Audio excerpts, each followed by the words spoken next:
नमस्कार दोस्तों, मैं शुभम यादव आपका स्वागत करता हूं शिक्षा संकल्प बाय शुभम में। दोस्तों, आज हम लोग बात करेंगे छत्तीसगढ़ के रिस्पेक्ट में। छत्तीसगढ़ में चयनित बीएड सहायक शिक्षक है ना, आप लोग देख रहे होंगे कि जब से 28 अगस्त का जो सुप्रीम कोर्ट का जो सुनवाई हुई थी छत्तीसगढ़ चयनित बीएड और डीएड विवाद मामले में है ना, सहायक शिक्षक का, उसका जो कोर्ट ऑर्डर आने के बाद जो चल रहा है कि अब जो वर्ग 3 में जो है वो जो हाई कोर्ट का डिसीजन आया था कि बीएड वालों को हटाकर, चयनित बीएड सहायक शिक्षक को हटाकर केवल डीएलएड की नई सूची जारी की जाए है ना, जिसको सुप्रीम कोर्ट ने सही ठहरा है। सुप्रीम कोर्ट का जो हाई कोर्ट का आदेश को और उसी को कंटिन्यू रखा है, मतलब उसमें कोई रोक नहीं लगाया, वही रहेगा है ना, मतलब उसमें स्टे नहीं दिया और जितने भी केसेस हैं सभी को खारिज कर दी गई। ये एमपी के लिए भी रहेगा। एमपी में भी ये चीज़ हुआ है, उनका आदेश भी हो गया था हटाने का, लेकिन उन्होंने फिर हाई कोर्ट गया और वहाँ से भी स्टे मिला हुआ है, देखते हैं वहाँ क्या होता है। तो आज हम लोग छत्तीसगढ़ के परिप्रेक्ष्य में बात करेंगे। जो हमारे चयनित बीएड साथी हैं है ना, वो मांग कर, देखिए अब उनका तो पोस्ट समझिए या उस वर्ग 3 में रहना का जो है वो, अब उनका जो क्वालिफिकेशन है वो बिल्कुल नहीं रहा कि वो वर्ग 3 में अपनी सेवाएं दे पाएंगे है ना। इस चीज़ का निर्धारण जो है मैं नहीं कर रहा हूँ, माननीय सुप्रीम कोर्ट ने किया है।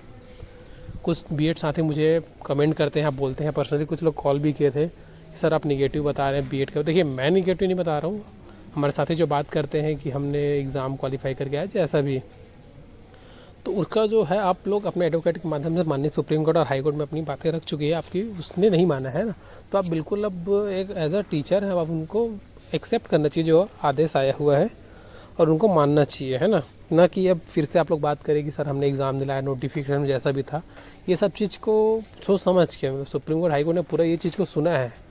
आप लोग 28 अगस्त को जो सुनवाई हुई थी वो देखे होंगे, लगभग 3 से 4 घंटे की सुनवाई हुई, जिसमें लगभग 3 साढ़े 3 घंटा जो है बीएड चयनित बीएड साथियों के जो को दिया गया है ना, उनके माध्यम से, एडवोकेट में उनके माध्यम से बातें को रखी है।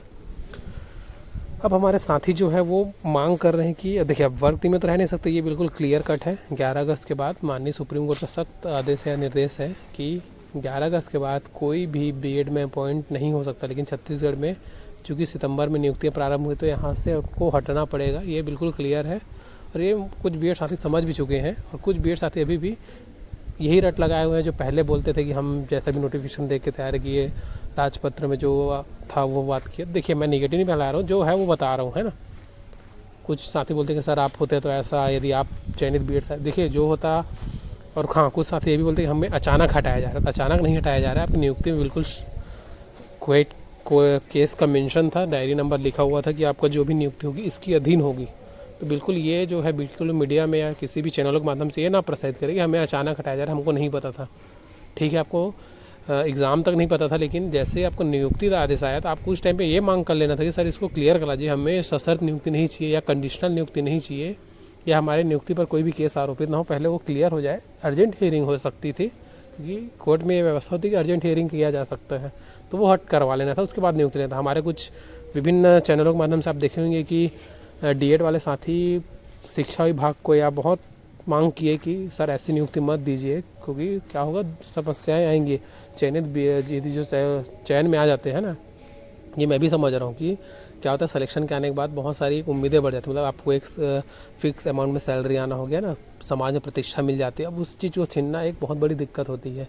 ये मैं खुद भी समझ रहा हूँ, ये मेरे साथ भी होता, तो ये मैं बिल्कुल प्रैक्टिकली बात कर रहा हूँ। तो लेकिन हम लोग प्रैक्टिकली बात ये भी करेंगे कि आप उस पोस्ट के लिए सूटेबल है कि नहीं। तो देखिए आप वर्ग 3 के लिए तो सूटेबल नहीं है। अब हमारे कुछ साथी मांग कर थे कि सर हमें वर्ग 2 में समायोजन कर दिया जाए या नया पद सृजित कर दिया जाए। लगभग 15,000 पोस्ट लगभग खाली है वर्ग 2 में, तो उसमें हम 3,000, एक मोटा मोटा मान रहे हैं 3,000 को हम वो सम्मिलित कर लिया जाए, या छात्रावास अधीक्षक में या सहायक शिक्षक विज्ञान प्रयोगशाला के में हमें शामिल कर लिया जाए। ये मांग कर रहे हैं हमारे कुछ साथी है ना। तो उसको हम लोग आज देखते हैं कि क्या ये व्यवहारिक रूप में है ना, प्रैक्टिकली पॉसिबल है कि नहीं। ठीक है, देखिए हवा हवाई बोलना एक अलग चीज़ है और वो चीज़ प्रैक्टिकली होना एक अलग चीज़ है, तो उसको हम लोग थोड़ा सा चर्चा करेंगे है ना। तो वीडियो में अंत तक बने रहिएगा है ना। चलिए देखते हैं। सबसे पहले वर्ग 2 में कुछ साथी हमारे मांग कर रहे थे, बीएड साथी, कि सर हमें वर्ग 2 में सेम सैलरी पर रख दिया जाए। तो क्या वर्ग 2 में रखना पॉसिबल है? देखिए सबसे पहली बात, एग्ज़ाम दोनों का अलग अलग हुआ था, चाहे वर्ग 3 हो चाहे वर्ग 2 हो, दोनों के लेवल अलग होता है। लेवल मतलब कि वर्ग 3 जो होता है वो 12th लेवल का होता है, सहायक शिक्षक होता है, और वर्ग 2 है वो शिक्षक है, जिसमें क्वालिफ़िकेशन होती है सीटेट या सीजीटेट पेपर 2 क्वालिफाई करना, और आप ग्रेजुएट होना चाहिए, है ना। उसमें डीएड बीएड दोनों पार्टिसिपेट कर सकते हैं। तो मैं ये प्रैक्टिकली एक बात करते हैं कि लगभग हमारे जो 3000 साथी हैं, तो ये क्लियर नहीं है कि लगभग सभी का पेपर 2 क्लियर हो, है ना। ये पॉसिबल नहीं है।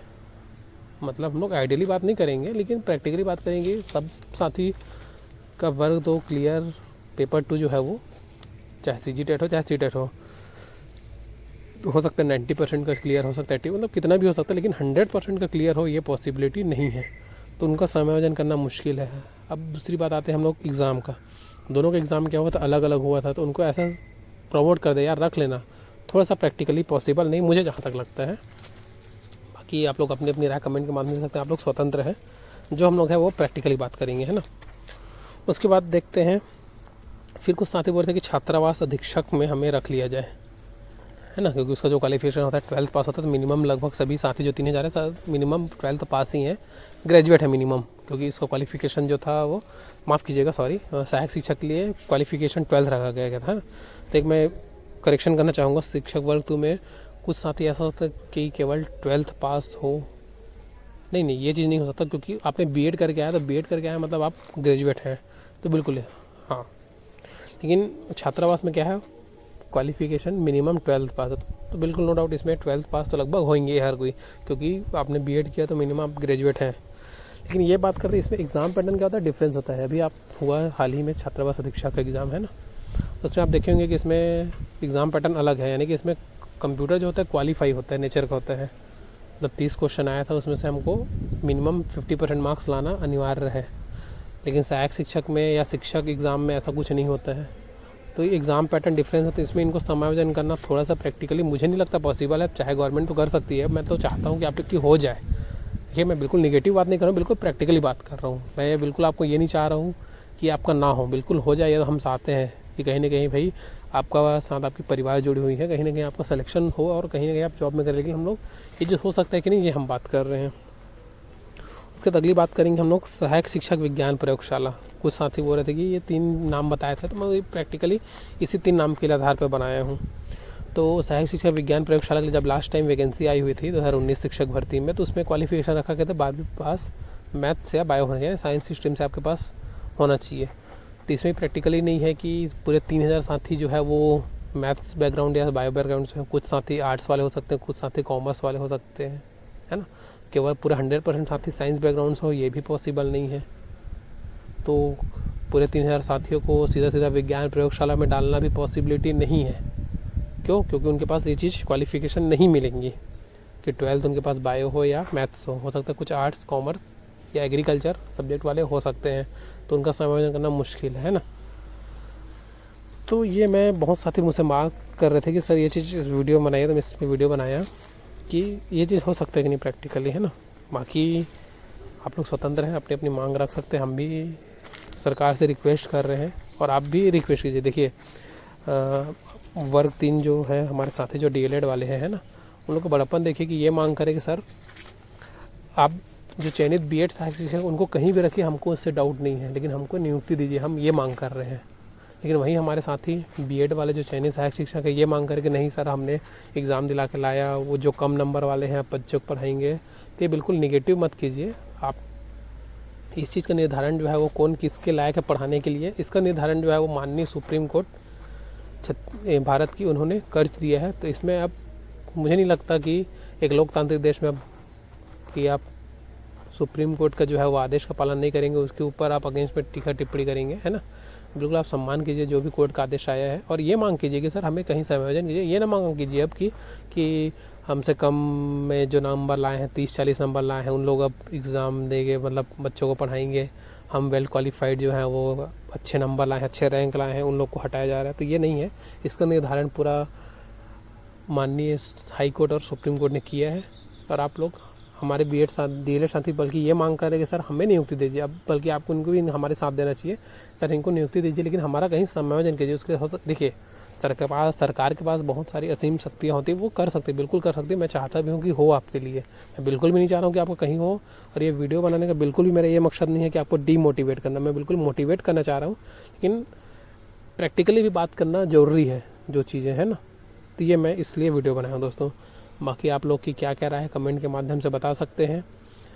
केवल डीएलएड साथियों का सिलेक्शन लिस्ट है ना, मतलब कट ऑफ क्या हो सकता है, और पीएच साथी है ना, दिव्यांग साथियों को क्या हो सकता है कट ऑफ, उसके लिए मैं वीडियो बनाया हूँ, जिसका लिंक जो है डिस्क्रिप्शन में मिल जाएगा आप लोग को, और कमेंट में पिन कर दूंगा, वहाँ से आप लोग देख लीजिएगा, है ना। बाकी आगे सरकार क्या करती है, मैं तो बिल्कुल यही रिक्वेस्ट करूँगा कि जल्दी से जल्दी देखिए हमारे बीएड साथी अभी इतने सारे जो भी हैं धरना प्रदर्शन या रैली जो भी विभिन्न माध्यमों से अपनी बातें जो है सरकार तक पहुंचा रहे हैं।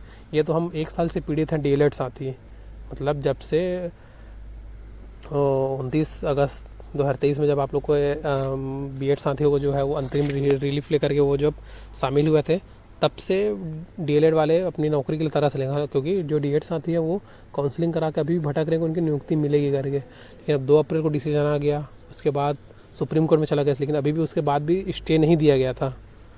जो हाई कोर्ट का जो डिसीजन आया था उसमें स्टे नहीं मिला है, यानी वो अभी भी प्रभावी है, कभी भी उसको स्टे नहीं मिला है। यानी लगभग 4 से 6 महीना हो गया है।